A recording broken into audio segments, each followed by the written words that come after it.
A gente vai conversar agora com a Verônica Winter, ela que é coordenadora e facilitadora também de negócios internacionais da FIENG, que já está aqui comigo. Verônica, minha querida, muito bom dia para você. Bem-vinda aqui à nossa programação. Bom dia, Débora. Um prazer estar aqui. Verônica, bom, durante meses a gente teve o mercado discutindo uma possibilidade de escassez, muita preocupação, inclusive, né, no impacto nas questões das exportações. Agora as coisas caminham para uma normalização, como vocês mesmos, vocês trazem nesse levantamento. Mas é um momento em que já dá para contar com essa normalização? Ou os empreendedores, né, as empresas ainda devem continuar atuando como uma crise ou como uma guerra ainda instalada diante de negociações que ainda estão em andamento, né, e do risco que ainda envolve toda essa região? Qual que tem sido essa condução e a percepção, né, aí da federação nesse momento? Bom, Débora, o que a gente analisa é que realmente é um momento de ter cautela, apesar, né, dessa boa notícia, dessa reabertura, dessa possibilidade, né, de uma abertura gradual. Ainda é importante que tenha cautela, que os empresários, né, façam essa gestão do risco, até porque é uma área ainda que muito estratégica, né, e até por isso a gente está vendo aí todos esses impactos que gerou né, o fechamento do estreito, e agora com a reabertura a gente tem essa possibilidade de melhoria do comércio, né, de vários pontos positivos, mas ainda é um momento de cautela, porque é uma região tradicionalmente instável, que a gente tem aí um histórico, né, de conflitos, e muitas vezes isso vai impactar no decorrer do processo. Então, ainda não é de se comemorar completamente, mas ter uma perspectiva, claro, né, positiva de que isso, né, que a reabertura vai trazer esses pontos positivos, mas é importante que o empresário tenha essa análise estratégica, que faça esse cálculo dos riscos e de prazos também de negociações, né, dentro da possibilidade de cada setor, porque ainda tem um caminho aí para ser percorrido e ser observado em relação aos próximos passos e como que isso vai desdobrar em relação a esse conflito e a essa situação aí no Estreito de Hormuz. Verônica, os dados da FIENG também mostram uma queda expressiva das importações de enxofre e também, obviamente, disparada dos preços. Na prática, o que essa crise revela sobre essa vulnerabilidade do Brasil em fertilizantes? Porque não é a primeira vez que a gente vê um conflito, né, uma guerra, uma situação geopolítica delicada no mundo, colocando em risco e em questão essa dependência do Brasil nesse ponto aí dos fertilizantes, né? Ou seja, o que isso nos revela sobre isso, sobre essa dependência do Brasil, inclusive de logística internacional para ter certos insumos?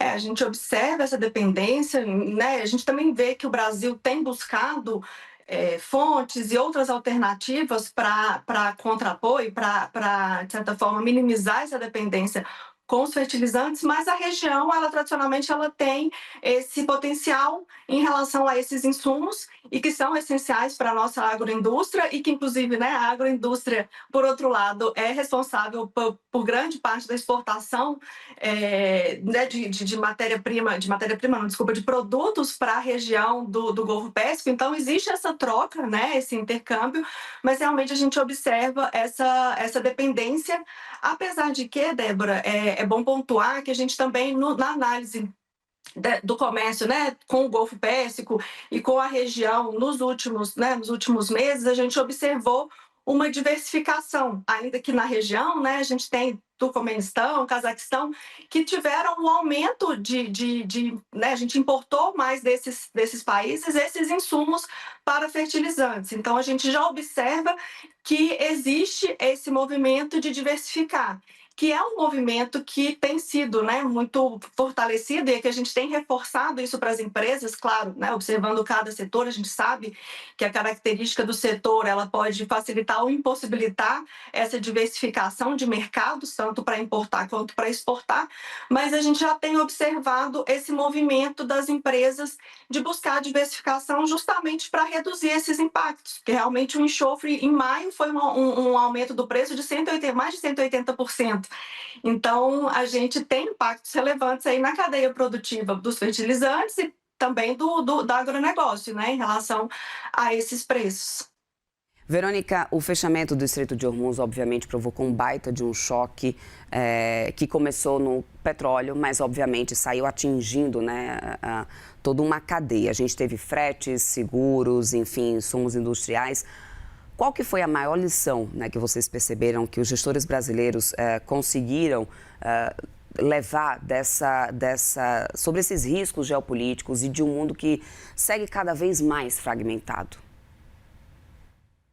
Exatamente, é isso que a gente tem percebido, né? A instabilidade, ela tanto em questões de conflitos, né, de guerra, também conflitos comerciais, a gente tem observado um aumento dessa instabilidade e dessa insegurança mesmo. Então, o empresário ele tem buscado alternativas, como eu comentei, essa diversificação de mercado, quando possível, essa adaptação, por exemplo, a região, né, não só o Golfo Pérsico, mas outros países ali do Oriente Médio, tem uma demanda muito alta para a parte de agroindústria, a parte de carnes. Nós temos, né, um histórico aí com certificação halal que é exigida para esses países. Então, a gente tem observado essa adaptação das empresas, a diversificação de mercado para justamente prever esses riscos e também essa previsão em relação ao custo dos fretes, porque a gente teve aí aumentos, né, elevados, próximos ao que tivemos na época da pandemia, justamente porque não só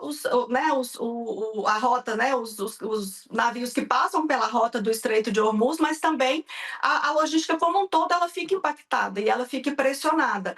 Então, o que tem sido observado é que os empresários estão mais preocupados com essas instabilidades e como fazer essa gestão desses riscos, né, que são vários riscos, né, incluindo essa parte de conflito, como eu comentei, a parte comercial. Temos também a questão ambiental que acaba influenciando, né, e agregando aí uma questão que compromete a produção e compromete os preços também. Então, a gente tem observado essa preocupação com a gestão do risco para justamente minimizar esses impactos que podem ocorrer, independente, né, da vontade, independente mesmo do que for feito de negociação, mas é realmente minimizar, buscar essa mitigação desses riscos.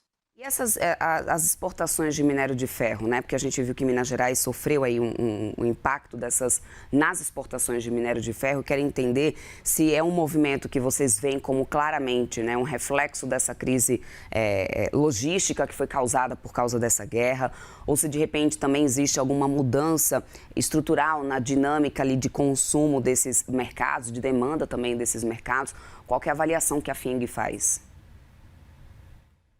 O minério de ferro, Débora, ele tem outros fatores que têm influenciado essa redução, né, da compra de minério de ferro no mundo, né, como um todo. Principalmente a China é o nosso principal parceiro comercial do minério de ferro, né, o principal parceiro comercial do Brasil e de Minas, na verdade, no nosso comércio. Mas, especificamente do minério de ferro, tem impacto em relação à rota, claro, e também aos países dessa região que compram minério de ferro e reduziram a compra. Então, na análise que a gente fez do comércio com a região, a gente observa essa redução expressiva de minério de ferro exportado para lá nesse período, mas é uma conjuntura maior. Então, envolve também a demanda que tem, né, sido reduzida aí do minério pela China e por outros países também que compram o nosso minério de ferro. Então, é mais conjuntural, um pouco mais amplo esse impacto do minério, mas é claro que o fechamento do estreito teve uma participação nessa conjuntura do comércio do minério de ferro no mundo. Perfeito, Verônica. Quero muito agradecer sua participação aqui conosco. Conversamos com a Verônica Winter, coordenadora e facilitadora de negócios internacionais da FIENG. Minha querida, muito obrigada. Um bom restinho de semana para você e até uma próxima. Obrigada para você também. Até mais.